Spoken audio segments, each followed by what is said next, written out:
Hello, Mustang fans, and welcome to another episode of the Mustang Owners Podcast. I'm your host, John Clore, along with my co-host, Mike Ray. And whether you know me from, I don't know, my days at Auto Week magazine, or maybe the Ford Special Vehicle Team, or Ford Racing, or Ford Performance, or you know Mike from his time with Team Mustang, or maybe it was with Roush or Celine or the Mustang Owners Club of Southeastern Michigan, we want to know your Mustang story because everybody has a Mustang story. And tonight, Mike, we've got a Mustang story to end all Mustang stories because this guy created kind of a whole segment of the hobby that we just have to talk about. Yeah, absolutely. I can't wait to hear the story tonight and share it with our listeners.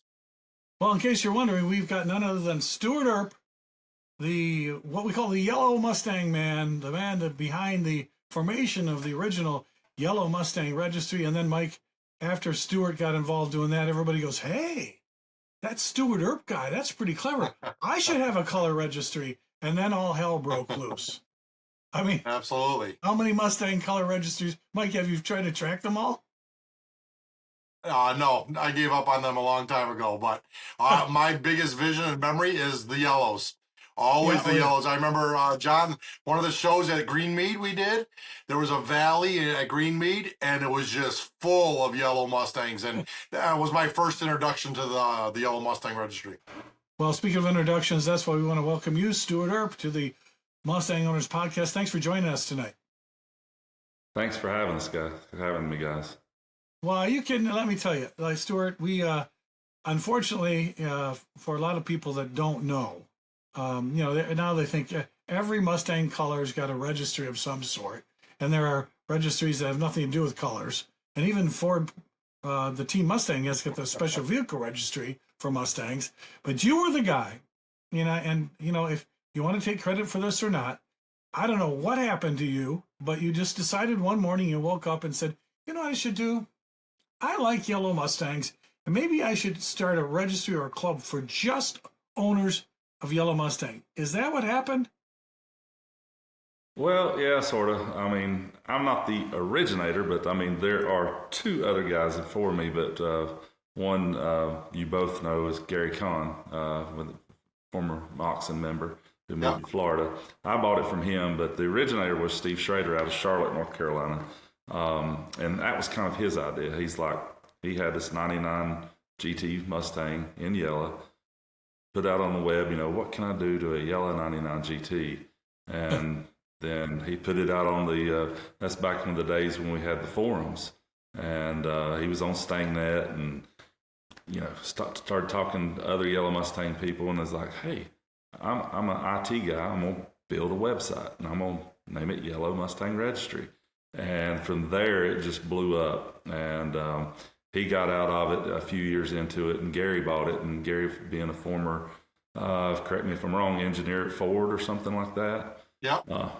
So he took it in a little couple of years, and from our meetings up in Carlisle, Gary took a liking to me, and he said, "You're the next. You're the one that holds the hands for Yellow Mustang Registry." So from there it went full blast, and we grew it. And I mean, I don't know. I took it over. There was probably 5,000 members, and when I sold it in 2012, it was somewhere around 18,000 members, I think, something like that. But I mean, that's pretty good for a yellow car, because yellow is pretty rare for most cars. You don't see, some cars are not made in yellow, but it was a wild ride. We got to see a lot of country, doing shows and meeting a lot of great people. You two guys. Well, Mike, I didn't come up with this whole idea of, the color registry going after each other, but we know Gary and those guys. The idea was great. It was kind of a regional thing, and I originally thought when I first heard about it, Stuart, that maybe it was because yellow is such a low sales number when it comes to Mustang. I mean, of all the colors, you'd think if you're going to start a color registry, Mike, it would be red, or Yeah. yeah. But maybe it was because yellow was the volumes of yellow Mustangs are so low. Maybe it was, hey, maybe we should try to find other people with that car, because you say what you will about yellow Mustangs, those things have a rabid fan base, and you either love it Absolutely. or hate it. But when you find one, it's so rare. You might not think it appeals to everybody, but the cars stand out, Mike, like you say, and they just have a following. And Stuart, you must have. How did you get dragged into that? I mean, you had Mustangs before these guys who met up with you, right? Oh yeah, so fate of it. I was in a wreck in 2005, and me and my oldest daughter, and we didn't get hurt or anything, but it total lost my car, and so went on the hunt for a new car and went to Charlotte or went to Mooresville, North Carolina, and found a 2003 yellow GT convertible. Okay. And I was like, man, that's nice. And the guy told me, he said, it's been sitting here for almost a year. We got a good deal in it. And so I bought it, two small kids, in a convertible Perfect Mustang. family So, car. oh, yes. So I thought, hey, I got a good deal in it. And, I've had several Mustangs through my life, and I could probably flip it in the spring and whatnot. So I done the same thing as Steve Schrader done, got on the internet and started looking, what can you do to a yellow Mustang?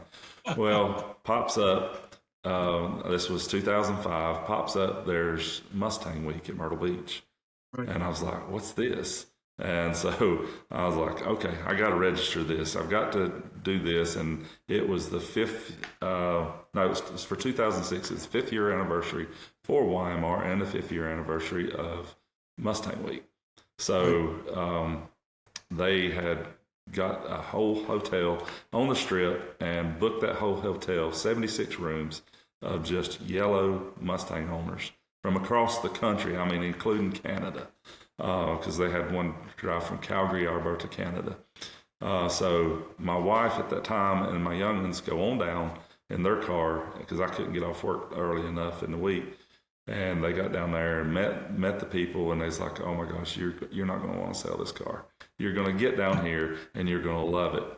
So my thing was always going to Myrtle Beach. It's a 3.5, 4 hour drive from my house. I'd get down there, I'd pull in behind the convention center, I'd get out my cleaning products and I'd clean my car, get all the bugs off of it and everything. That was just me. I wanted a clean car. So I done that, and then I pull up and get to Kings Highway, which is Highway 17, the street before Ocean Boulevard. And here goes at least 50 yellow Mustangs cruising. And my mouth just drops. I'm just like, what in the world? And they pull over to empty lot. And so I pull over in behind them, and there's my wife with some other yellow Mustang people riding in their cars. I mean, she done made friends, it's like, hey, we've known you all of our life. Come on, join us. And from then, that's when the love for the YMR became, and it became family. And still today, even though I don't have a yellow Mustang, sold my Celine last year at Mustang Week, not this past Mustang Week, before, I still keep in touch with all the YMR guys. I mean, we're still like a big group of family. Well, Mike, you remember, when you go to Mustang Week, everybody that's been down there, and I would imagine most of the people who listen to the Mustang Owners podcast have some kind of experience at Mustang Week. And if not, what are you doing? Why aren't you getting out there? Right. Yeah. But when you go down there, Mike, it's so hard. I mean, there's so many Mustangs of every flavor, color, year, generation, mostly later models, obviously, because it's a cruise, vacation, getaway. It's at the beach, and there's so much driving and cruising going on. That it's hard to get noticed. But let me tell you, when I went down there, and when the Weimar was down there, and they put together that gathering, and then you saw going down, was it Kings Highway, leaving the mall parking lot, heading out to some restaurant, Stuart, and I don't know if you remember, it was maybe a 20-minute ride down the road, and they overran this tiny little restaurant, which had no way of taking on like 60 people with 60 cars parking on the street. But Mike, that line of yellow Mustangs driving amid the hundreds and hundreds and thousands of Mustangs that were at Mustang Week really set themselves apart. That really, to me, put YMR on the map. And I don't know, is that when you started noticing them, Mike, that maybe there's something to this color registry thing? Well, it's funny because anytime we do the caravans, even with the local clubs, you're always getting heads turning. Like, look at all these Mustangs that are together. But when Yeah. they're all one color, it makes it even a little bit more special. It's not just any random Mustangs right now. So, yeah, you got 50 yellows, 50 reds, 50 blacks, whatever it is. It's absolutely incredible that those people all congregate together. And it's really making a statement of the love for the car and the color, right? And it's really attractive. Like he said, as soon as you see them, he had to pull right behind them. You're definitely going to see what's going on. You're not just going to be like, oh, that was cool, and just keep moving on, especially if you're an owner of one of them. Yeah, I mean, so Stuart, over the 61 years of Mustang, there are over 40 different shades of yellow have been introduced in that time, and Is to it be that part of many? that, yeah, I mean, at the 58th year, they had 42 different shades of yellow since the first Wow. Mustang was. I mean, and they didn't sell in big numbers, Stuart. I know, but you're right. They do catch your eye, and if it's any, and they everybody. What's the old saying, Stuart? There are more red Mustangs than Ford ever made, because when you buy a used Mustang, that's the. It's like there are more 57 Thunderbirds than there were ever on the road, because somebody did something to restore Oh them. yeah. But arrest me red, retail red, resale red. Everybody repainted their Mustang, especially if it was green. Those got repainted the most. But the yellow had this own distinct following, and they are distinctive, no matter what shade you had. And getting the idea that you guys, I think, don't you think after you finally got involved with the club, that other people were seeing that this was a special group, and maybe they could do the same? When did you see the competition come into that, Stuart? So the first one was the Black Mustang Registry. Okay. They started, and I swear I can't remember her name, but she started it. I think she lived in Florida, but and it became a thing. And not to say Gary was offstandish from it, but he was like, when we cruise, I don't want no blacks in here with everything. But I was like, hey, we can collaborate together and create what we call a bumblebee cruise. Yeah, black and And yellow. so Yeah. black and yellow, and we did that at Myrtle Beach. So it was pretty cool. And That was literally then going through my head right now as you said that. That's so funny. Well, yeah, isn't that cool? so we did. Yeah, go ahead. Yeah, no, I'm just saying. So that's so you're not actually feeling, hey, they're stealing our idea, but to work within that color registry. And then, Mike, we saw the dominoes start to fall one by one. Other people kind of jumped on board. But Mike, you were was it you, Mike, that got the idea? I don't know if you met Stewart and you were talking at one time, but to have a color wars, how did that all start? Mike, do you remember? Did you were involved That was a with little that? after Stewart, I think. But I mean, God, I can't remember when me and Stewart first met, but it was either at Carlisle or Mustang Week at least 15 to 20 years ago. Right, Stewart? I mean, somewhere in Yeah, that time frame. yeah. No, I'm trying to remember who was the head of the yellow at the time. Who was after you, Stuart? Kevin Cluck, who is still Yeah, today. it was Kevin. So it was Kevin and Steve Shatton who I put the color war together with at Carlisle, John. I think you were at that meeting that we did to put that color war at world headquarters. But like you said, I mean, there's way more red Mustangs ever produced than the yellows. So yeah, the reds won, but I mean, like you said, there's literally 19 million more made, right, than the yellows were. So it Yeah, kind of well, made sense. But it was a really cool sight from the roof of the headquarters. yeah, and Stuart, that's what I think, that's where it was such a unique thing. Almost year after year, you guys would have such a big footprint there. You're always competing for the biggest, the coolest club hangout award, or you'd have the largest club footprint award. And you were getting people, it wasn't just from Pennsylvania. I mean, you were getting people from all over the country coming to Carlisle. And John, other clubs John, when saw we used that to and they do our go, caravan down, when we used to do our caravan down from with Moxham, we yeah. always had two with us, and it was always Gary and John Jennings. They all always had their yellow ones with us coming in our caravan down to go to Weimar. Yeah. It was. I mean, we would pull. I mean, like I say, that people come from Canada. I mean, Calgary, Alberta, to Mustang Week and to Carlisle, and I really can't remember the numbers that we pulled. But you talk about the coolest club award. That started with us. Yeah. Rick Marco was over Carlisle Ford Nationals at the time, and I said, "Why don't you do something about coolest club award, you know, and dress our tents up, you know, for the ones that has 25 more cars. And he said, that's a great idea. And from that point on, it started. So I did start that, Okay. and we won it 3 years. We won it 3 years in a row, and then I think that was right after the sale, you know, that I sold it to Kevin. But yeah, that's been a cool thing. And I mean, now it grows by leaps and bounds because what is it, the Venom Club or whatever it is? Yeah. Venom Outlaws, yeah. Or there was one right beside of us, Retro Stings, where it's the one out that built the jail this year. Yeah. But Yeah, that was that. Venom Outlaws, yeah. Yeah.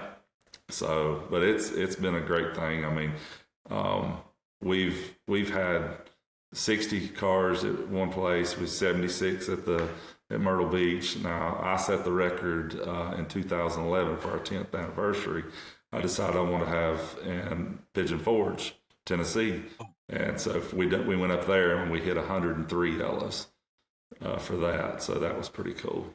And they're getting ready to have their 25th anniversary next year at Pigeon Forge. Wow, that's going to be a very special time. Mike, you know, when the color war started, you know, 25%, 24% of all the Mustangs ever sold were red. So when RMR started, you know, that came and gave them a distinct advantage. But you got to have it out there for the people that came up with this idea of having color registries. And then everybody and their brother, there was grabber registries, there were blue, black, yellow, red, you know, every color in the rainbow. You know, yeah, even the odd colors, some of the green Mustang registries. I think that two of them got into a legal battle over who was first, and then every color in the rainbow got involved. But I think, Mike, the one thing I noticed is YMR, the people in the YMR were just different because yellow's different. And there was more to me, a camaraderie, because they were the first of the color registries, and they just, I don't know, Stuart, did they just have more fun? How do you explain the yellow Mustang owner? Well, it's like you've known them all your life. I mean, it's like I said, you know, when I got to Myrtle Beach that time, it was like, you know, their family, you know, long lost family that you haven't met. And once you meet them, then you're hooked, and then you start doing things together. And I mean, it's like the family reunion, you know, okay, you bring the meatloaf, I'll bring the desserts, you know, we'll just meet together and have a good time. I mean, it was all around, centered around the car, but even today, I see yellow Mustangs out and I don't know who they are, and I'm nearby and it's like, hey, have you ever heard of YMR? And like, yeah, I'm a member. I just ain't got my club sticker yet. I'm like, okay, cool. You know, so it's unique, but it's nothing like I've ever. I mean, I've been in Mustang clubs before, local clubs, but it's nothing sets. You know, YMR sets the standard of a family-oriented group, and I mean, I never had a fuss or fight with anybody, and it's just, you know, it's just a great club to be a part of. Well, Mike, there's something to be said for yellow. Like a lot of fire departments across the United States have changed their fire engines from red to yellow. So apparently they can be seen better at night than the red, which looks very dark in the evening. So, Stuart, I think part of it is people like to get noticed, and if you can't see a yellow Mustang, you know, they talk about arrest me red, but man, how do you miss a yellow one going by you, Mike? You just don't. Yeah, especially 100 of them, right? Yeah. So, yeah. Well, even though with the S550, I mean, you'll notice, Mike, you had long conversations with some of the color people at Ford. Susan Lampinen comes to mind. And over the last few years, Stuart, you might notice that a lot of the car colors started gravitating when silvers and black and white was the number one selling colors of cars. But Mustang has always tried to be a little different. Even though the rest of the world, it was so common to get silver, black, or white. That's what everybody Those bought. are safe colors, John. Yeah, you're right. And yellow just ain't safe. Right. Yeah, I mean, you know those other ones are going to sell because that's what everybody normally gets. But I'd rather have something unique that stands out. Yeah, and so Stuart, I mean, I get you, but I just wondered if you noticed, being in that group for so long, any of that look at me kind of personality comes through. I would think, Mike, with those types of personalities that wanted people, hey, look at me, look how special this car is. Those types of personalities sometimes are a little high maintenance, and I would think that that would be a tough club to be in. But Stuart, you're telling me it wasn't like that at all? No, it wasn't. It was, I mean, like I say, we get together. It's, if we do our cruises, wherever we was at, it was head turners. I mean, people pulling out their phones, or even back in the day, pulling out their cameras and snapping a picture. Mama, mama, mama, come here, look at this. You know, but yeah, everybody is just a great camaraderie to be around, and you even plan stuff outside the club. I mean, you know, you got even close. I mean, the first people that I met, or that my kids and my ex-wife met, was a couple out of Newport, Tennessee, who actually bought Gary's '03 Cobra. And, yeah, remember that car? And so Kevin and Rhonda Wilds, and they helped, you know, do the Pigeon Forge show. And but come to find out, you know, it got even more like family, because I call them my Tennessee parents, because they got married the day that I was born, February 8th, 1974. Oh, wow. And yeah, so when they celebrated their 50th wedding anniversary, I celebrated my 50th birthday. And so we went to their anniversary celebration up there and surprised them. They didn't even know we was coming in Newport, Tennessee. So, but it's fun to do, and like I say, you do that stuff outside of YMR, but with the YMR people, and it's just, you become friends for lifelong, and you never forget them.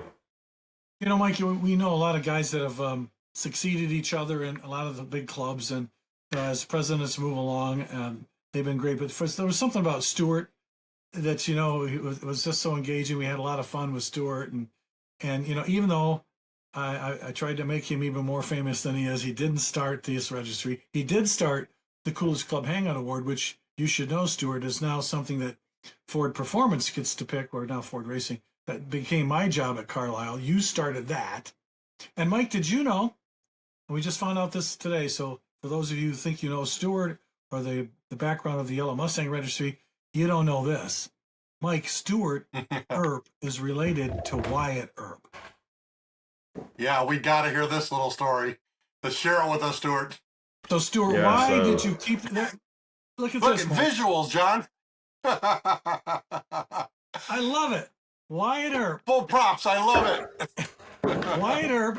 So he was the guy at the shootout at the OK Corral. If you don't know who Wyatt Earp is, then go Google it, because you probably, if you Google Earp, you probably get Stuart Earp, because everybody knows Stewart. You got more hits, right? There he's right there. But you are a descendant from, you were part of the Earp family. Wyatt Earp and the shootout with Doc Holliday. I mean, that's your lineage. Yeah. So actually, my sixth great grandfather, Joshua Earp, is Wyatt Earp's second great grandfather. Oh my God. And here, if I can pull this picture,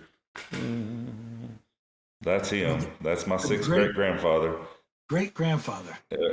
Yeah, sixth great grandfather, and that's Wyatt's second great grandfather. It's Joshua Earp. So going back, as far as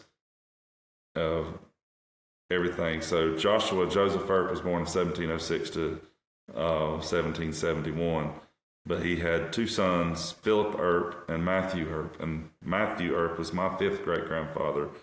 Philip Earp was Wyatt's first great grandfather. So they were brothers, and so Wyatt comes under Philip Earp, and I come under Matthew. So you got under Philip, you got Walter Earp, and then Nicholas Porter Earp, which is Wyatt's daddy. But then I fall under, like I say, Matthew Earp, the brother, and then there's a Bendigo, then Caleb, then George William Earp, which is my great grandfather, then my granddaddy, who died when I was a year old in 75. He was born in 1887. my dad had 13 brothers and one sister, and the one sister lives in Flushing, Michigan, which she just died last year. Oh, wow. Yeah, she worked at a local hospital there, and my uncle. They were originally, all originally from here, from North Wilkesboro, North Carolina. But my uncle still lives there, but he retired from. I hate to say it, but he retired from Pontiac. He was one of the lead guys for the Pontiac Trans Am. Wow. So every time they come home, they were driving a new Pontiac Trans Am. Not a Ford, but No, that's but well, yeah. So it's an American car. How was We're it in good for- school, like elementary school and stuff like that? I mean, when you were in junior high, like history class, did that come up in your schooling and all that? Anybody ever make well, that at the connection time, before? back. No, because really and truly, the connection really didn't clarify. I'd always been told by my family, yes, we're kin to Wyatt Earp, but didn't have the clarification until I was working for Lowe's corporate headquarters, the hardware store, and Okay. the corporate office in North Wilkesboro. And I was buying flooring for all of the Lowe's stores, and I had a underlayment for carpet who was out of Texas. It's called Leggett and Platt. And so my vendor contact, I talked to him at least once or twice a week. He said, "I've got an off-the-wall question to ask you. It's not business related or anything. Can I ask you?" And I said, "Yeah, but I can know what you're going to ask." And, and he says, "Are you kin to Wyatt Earp?" And I said, "Yes, but I don't know exactly." He said, "Well, I've got a lady in the office. She is and correct me if I'm wrong, she is a Lutheran, a Mormon, and you have to ask her, and she will run your genealogy for free."